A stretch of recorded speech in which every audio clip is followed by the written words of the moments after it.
Hello, colleagues. Welcome to week 4, where I'm asking about curriculum standards and how we fit it all in disciplinary practice. This week, we'll take on our curriculum inventory by developing a critical literacy picture book summary.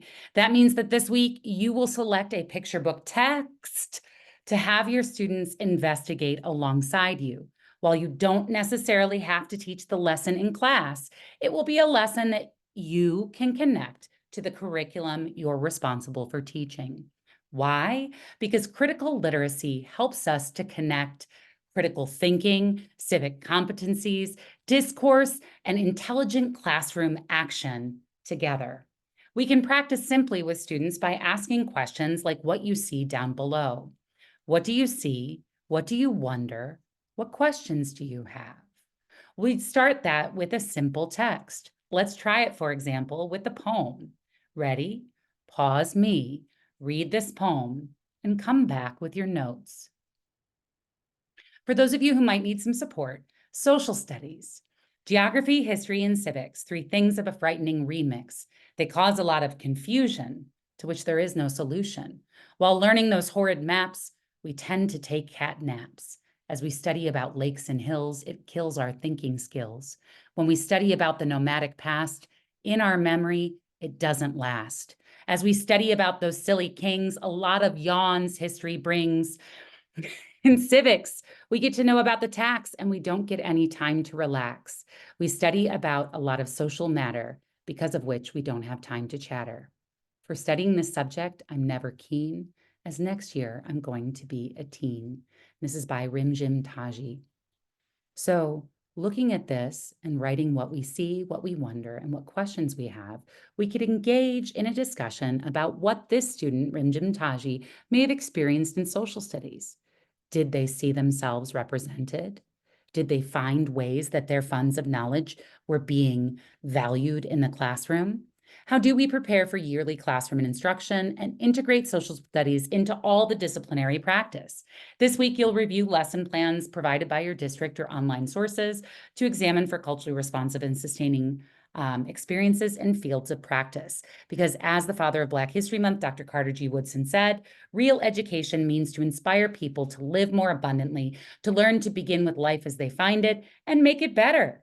As we are now in March, which is Women's History Month, we're going to look for ways to continue to heighten our students' awareness of the powerful women and minorities and multiply marginalized identities in their midst. We're going to think about whose story gets told, whose voices are missing, and what other perspectives are possible. Look for a moment into your classroom library. How many picture books about famous women heroes do you think you have on hand? Here's some resources that you can pull from.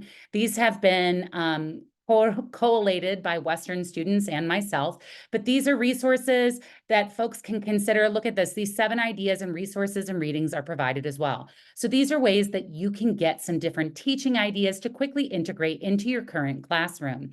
Please do always examine for culturally responsive practice and ask about authorship, positionality, and why.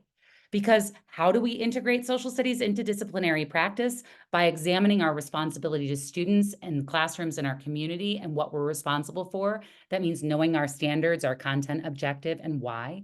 Examining the college and career and civic life framework, that's our C3 framework, which we'll look briefly at today, to see our goals in each domain. Discuss the purpose of a lesson plan. Today, you'll leave me just some preliminary ideas, and you'll come back to these next week. And we'll look into critical disciplinary literacy as one method of integrating social studies into content areas. So I ask you as a warm-up, what is the transformative potential of social studies? Add it to our Jamboard in your own words. You can check out what's already been added in our disciplinary jam. Each week as we continue building on, I got some suggestions from week 2 that you all value timeliness and patience, but we're beginning to get some responses to what it would look like, sound like, and feel like if your very favorite social studies professor had been your teacher, or your favorite professor had been your teacher for social studies. This week, you'll add what the transformative potential of social studies is. You'll talk about what a lesson plan must have. And finally, if you know, you'll add your picture book topic so that we can get as varied a look at different picture books as possible.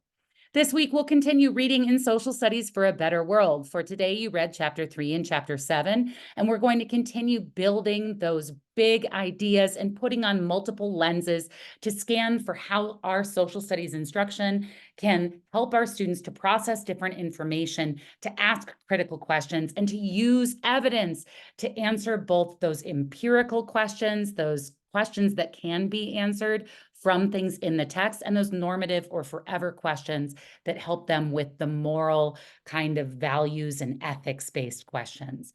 All of this is always contextualized within our classes. So the students that you're teaching are the primary focus of who and how you instruct. So what do you know about critical literacy? And how does it engage our students in better civic competencies? How does it connect to the social studies practices?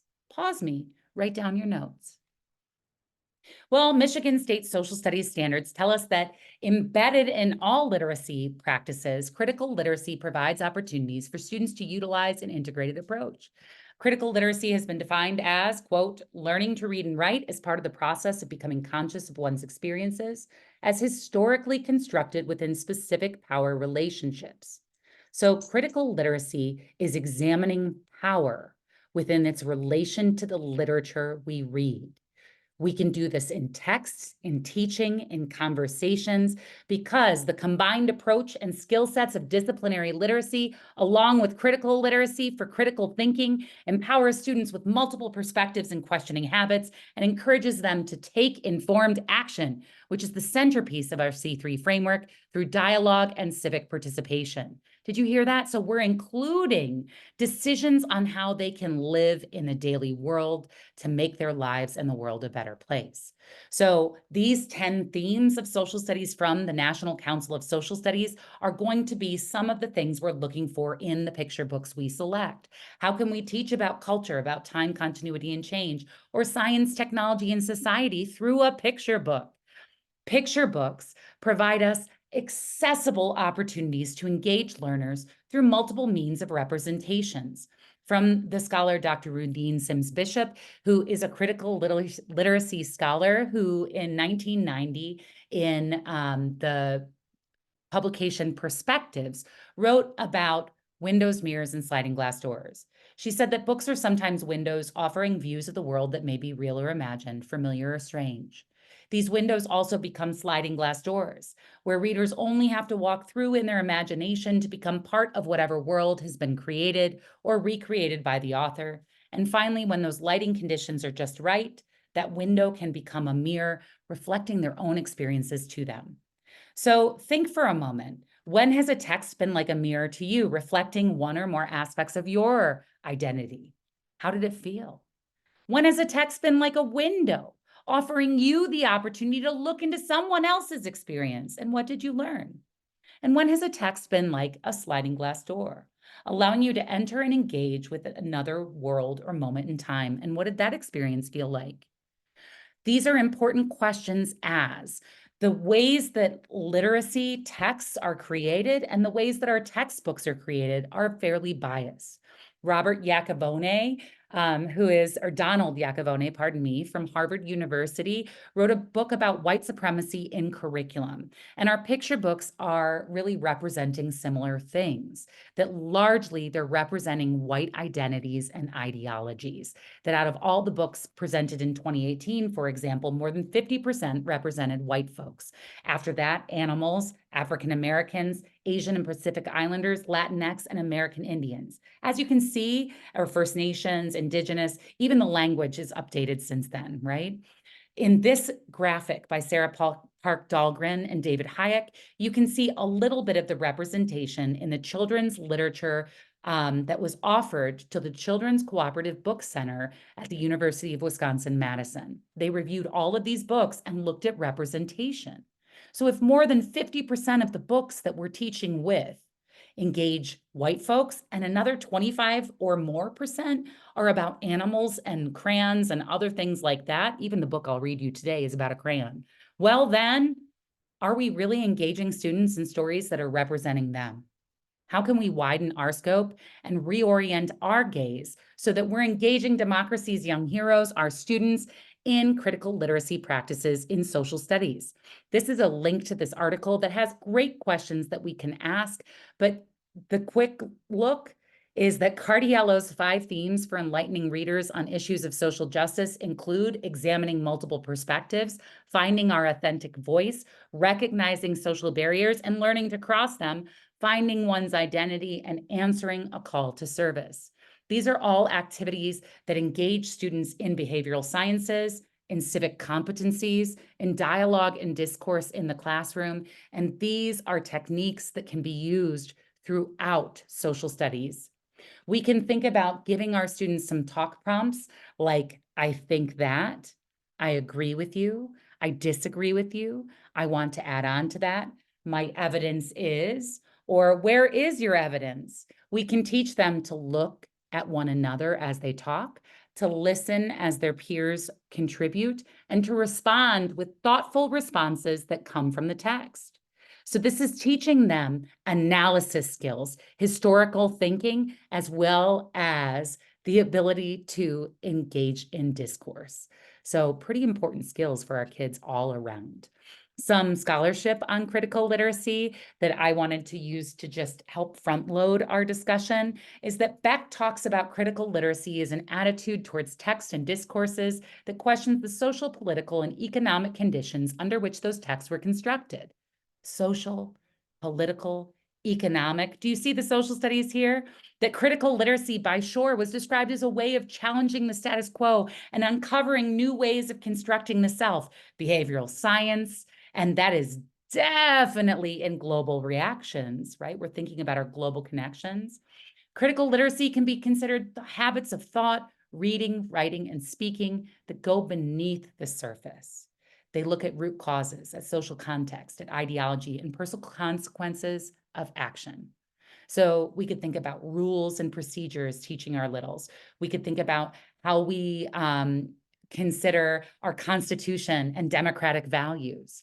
These are the types of things that we can ask questions about whose story is being told. So as we engage in critical literacy, we're developing our students' responsible citizenship. We're using disciplinary knowledge and critical thinking skills to question democratic values and engage them in civic participation. Really, we're walking the whole walk and talk of social studies when we give students an artifact, allow them to inquire around it. This time the artifact is a book. Allow them to inquire around it, do some disciplinary thinking, and engage them in history, civics, geography, and economics as their core concepts. This matches our C3 framework for the arc of inquiry. Look at this. The research and analysis skills help us to apply methods of inquiry to investigate social problems. We investigate the characters in our books. We state an issue as a question to our students that they get to weigh in on. That means we're putting them in the driver's seat, just like Jacob recommended last week in our lecture. So after that, we're reading and using our communication skills to effectively communicate, teaching students those quick sentence stems so that they can frame their discussion, and finally make decisions and engage as involved citizens. Stepping through that sliding glass doors, they can take action to improve the world around them. We can see this in reading and effectively communicating in kindergarten, in grade 1, using the components of culture to describe diversity in family life. This gets at our chapter 3 reading that we're not going to normalize one type of family, but we're going to help our students question what they're reading, seeing, and thinking in the text that they have in their laps as well. We're going to give them different examples of power and authority in school. We could continue to explain rights of citizenship in the different books that we're looking at in our civic participation, or even economics by explaining how positive and negative incentives influence behavior in a market economy. All of these standards I just shared with you were standards that I found in one picture book. So this week, as you prepare your picture book inquiry, I don't want you to be limited by my ideas. I have written with some fellow friends a framework for how we use the social studies picture books in high school with primary and secondary sources to engage readers to question their history textbooks and primary and secondary sources with picture book narratives. For you upper grade teachers, that might be a strategy you use.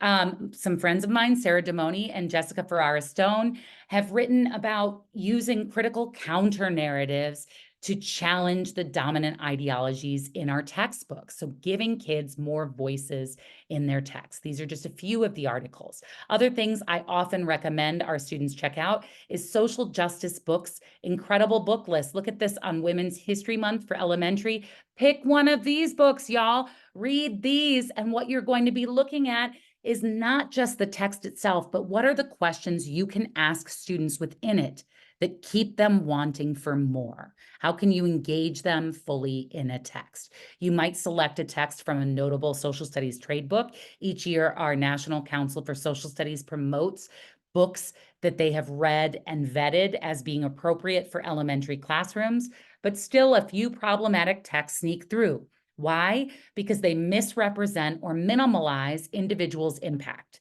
Here, this one talks about Rosa Parks fishing.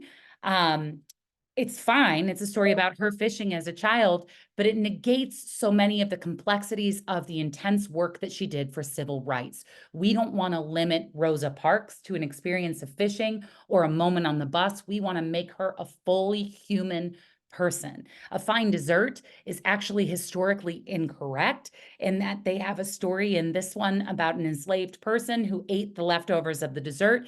That would be an offense punishable by severe harm. We don't want to put kids in a situation where they believe that history was other than reality. We want to complicate their notions of enslavement and never produce a happy enslaved narrative. That's just false. Same with Carter Reads the Newspaper, Dr. Carter G. Woodson, the father of Black History Month. Of course, we've loved this text, right? Carter reads the newspaper to a group of formerly enslaved people, except the text never complicates why the formerly enslaved weren't able to read. So these historical missing links are the pieces that we would ask our students to investigate, because your read aloud not only investigate or invests in the joy of reading, but it's a time to show kids strategies that they can't yet make on their own. You're going to give them the scaffolding to model what proficient, fluent reading looks like. And through your reading, the picture book becomes accessible to everyone in your room.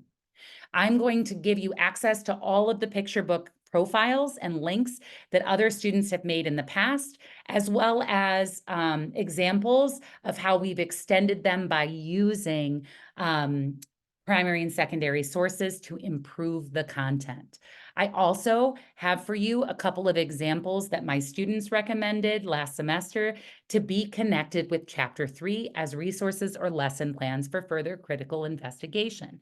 A book like What Do You Celebrate doesn't normalize one particular holiday, but gives students the opportunity to see multiple perspectives of holidays around the world. Jacob's New Dress, non-binary students should be able to see kids of multiple genders wearing whatever they want.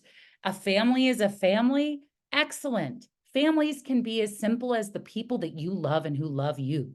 Why do we get to determine what a student's family looks like? Because families include students who are incarcerated, students with multiple parents of the same sex or gender, students who have lost parents, students who are in foster homes, students who don't have a home. All of those students are going to be part of your future classroom. How can we provide resources that are accessible to them? What I have for you here, which you can have extra credit for watching, are examples from my former classrooms.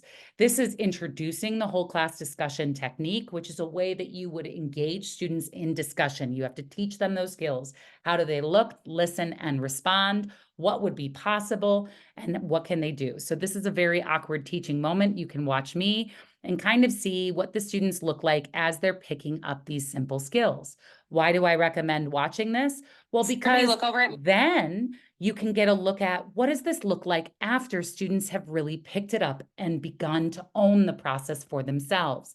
Here, the students have their read aloud text behind them, these prompts, but they are working towards a fully student-led conversation. So picture books are not just for read alouds, they're for discussions, they're for prompts, they're for inquiry itself. In this discussion, what I really love is you can see a number of quiet students who are adding on to their colleagues' experiences. And at one point, a student talks over another student and you watch the whole circle reset. A student turns and says, "I'm sorry, go ahead." They take turns and they kind of come to a consensus. So how can you teach your students to lead their own journeys with these texts and to begin to critically evaluate anything they get their hands on? We will, for example, quickly think about this poster and how we could use questions of whose story is represented and whose story is missing to identify a different poster we could put up in our classroom, or other ways that we could represent a way to share that everyone could be involved. This week, you'll see me model a read aloud of the book Red by Michael Hall. I've selected this book Red because there are a lot of pieces that we can talk about here. I've used this book to talk about bullying with kindergartners, to talk about responsiveness with fifth graders, and lots more. And my big question at the end of the text is what makes Red change? Throughout the book, I've left myself little Post-it notes, reminding myself that I'm going to do the invisible work of reading. I would do a preview. I would tell students to look, respond, to listen, to act, to engage. So you are welcome to watch my interactive read aloud. It's interactive because almost every other page, students are stopping and responding to me. And then at the end of the book, you can add your thinking. What does make Red change? How could you teach this in your classroom? This coming week, I'd like you to engage with Chapter 4 and Dining with Democracy.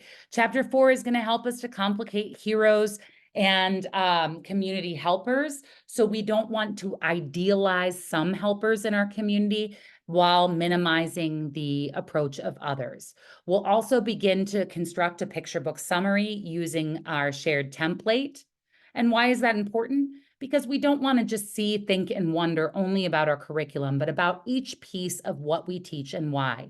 We want to think about the purpose and be able to communicate conclusions and take informed action. So when we read our children a book about why people march, they are inspired and feel that they too could take up an action on an issue of importance to them. You can watch a little clip of that book if you wish. And I think that might be my last slide for today. Watch this on double time, and you'll see an explanation of the book template as well as that read aloud in other links in your e-learning. Take care, y'all. See you next week. Enjoy the read aloud. Looking forward to seeing your conversations in Go React. Take care. Oh, and